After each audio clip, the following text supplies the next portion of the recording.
غیبت ذکر کړل شوی دی.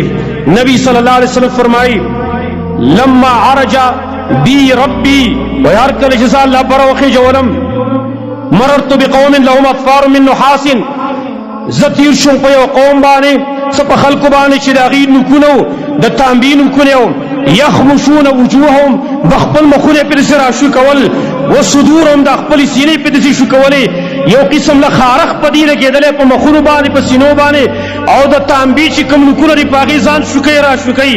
فقلت من هؤلاء يا جبريل مولا جبريل دا سوق دي؟ قال هؤلاء الذين ياكلون لحوم الناس ويقعون في اعراضهم. دا هغه خلق دي چې د خلکو غوښه به خورلې غیبتونه به کول او د غیب عزتونو کې واقع کېدل. امام احمد امام ابو داود دا حدیث په استاد صحیح نقل کړی دی.